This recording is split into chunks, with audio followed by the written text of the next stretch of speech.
amados da Palavra em Foco da Igreja Zoe. Muito honrado pelo convite do pastor Eliezer de trazer aqui uma palavra de Deus que vai edificar as nossas vidas.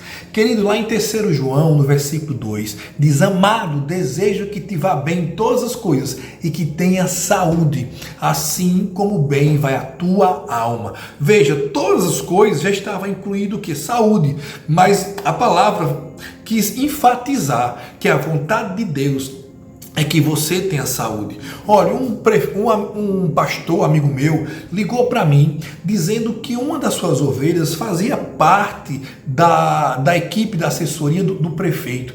E esse prefeito disse que estava pensando em liberar a igreja para abrir com 100 pessoas, apesar de que o prefeito tinha baixado um decreto proibindo qualquer culto.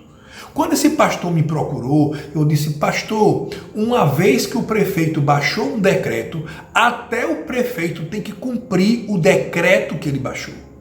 Só se o prefeito revogar o decreto, porque se o senhor abrir, o Ministério Público ou a fiscalização pode chegar lá e lacrar e fechar a igreja. O que eu quero dizer, querido, que se uma lei for editada, o próprio Legislativo, o próprio Câmara de Deputados, o próprio Senado, que editou aquela lei, tem que cumprir aquela lei. O presidente que sancionou a lei tem que cumprir a lei. Então, se uma lei tem que ser cumprida no mundo, quanto mais, querido, Deus que é o Rei dos Reis, Deus que editou esse decreto, Deus que editou essa sentença. Amado, desejo que vá bem em todas as coisas e que tenha saúde, assim como bem vai a tua alma, e ponto final.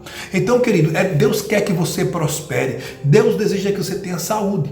Tem uma passagem lá no finalzinho de Marcos, no capítulo 4, que Jesus estava pregando para os barquinhos em um barco, e ele disse: passemos para outra margem. Se Cristo disse, querido, a Bíblia diz que ele era guiado por Deus, ele disse que veio ao mundo fazer não a vontade dele, mas a vontade do Pai. Ele disse que falava o que o Pai mandava ele falar, e fazia o que o Pai mandava ele fazer. Se ele disse, eles iriam chegar. Por isso que ele foi dormir e descansar. Quando ele está dormindo, começam os ventos fortes, começa uma grande tempestade, o barco começa a encher d'água. Os discípulos eram acostumados com tempestade no mar, mas ficaram assustados, viram que era algo sobrenatural, não era normal, e foram acordar Jesus. Quando Cristo acordou, diz que ele falou: mar cessa, vento aquieta-se.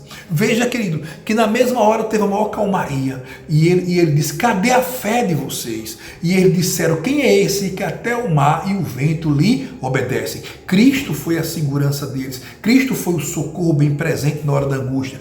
Tem outra passagem, querido, lá em Marcos 6, em Mateus 14, que Cristo multiplica os 5 pães e 2 peixes. Diz que ele ordena que os discípulos sigam no barco e vai despedir a multidão. Diz que no final da tarde, a 4ª vigília da noite, Cristo foi o quê? Orar.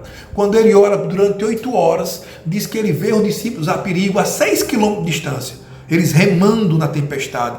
Diz que Cristo andou sobre as águas. O que eu quero te mostrar é que Cristo não mandou o mar aquietar, não mandou o vento cessar, mas ele andou sobre essas coisas. Cristo andou sobre a tempestade. Querido, você não tem que ter medo do Covid-19, não que tem que ter medo como será a economia do Brasil. Você tem que andar sobre isso, você tem que vencer isso, tem que saber que maior que está em você. E quando Cristo anda, eles avistaram e disseram: é um fantasma. Cristo disse: não, tenha coragem, não tema, sou eu mesmo. E Pedro disse: Senhor, se for o Senhor, manda que eu vá. Eu lhe pergunto, o que é mais fácil? Estar dentro do barco com a tempestade fora do barco, ou sair para vencer a tempestade? Claro que o melhor é ficar dentro do barco, apesar da tempestade. Mas Pedro disse: minha segurança está nele. Da outra vez eu fui chamá-lo e ele mandou o vento cessar, mandou o mar se aquietar. Então eu vou ao encontro dele. Cristo vem, e Pedro andou sobre as águas. Quando Pedro andou sobre as águas, começou a olhar os ventos fortes. Diz que Pedro começou a afundar. E Cristo foi lá, pegou Pedro pela mão e disse: por que duvidaste, homem de pequena fé? E naquele momento, diz que quando Cristo entrou no barco, algo impressionante, diz que tudo se acalmou, a tempestade se acalmou, o mar se acalmou. Por quê? Porque o vento conhecia aquela voz, querido, o mar conhecia aquela voz, quando Cristo mandou anteriormente eles se aquietar e se calar. Então, querido, a Covid-19 tem que conhecer a sua voz, a voz da palavra de Deus, a economia tem que conhecer a sua voz, a palavra que diz que você é abençoado, que você é sarado. Querido, lá nos últimos versículos, lá em João 17, Cristo disse: eu oro não somente por estes discípulos, mas oro por aqueles que pela sua palavra vão de crer em mim. Orou por nós, oro para que eles sejam um, Pai, como eu e tu somos um. Oro para que eles sejam um em nós, para que o mundo creia que tu me enviaste. E ele disse: eu lhes dei a glória que tu me deste, eu neles e tu em mim.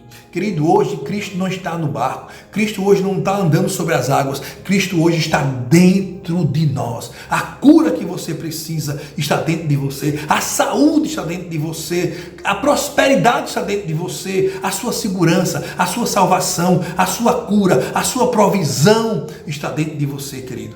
Então não tenha medo. Creia somente, não tenha medo, maior que está em você do que aquele que está no mundo. Você já venceu o mundo através da fé. Um grande beijo, amo vocês.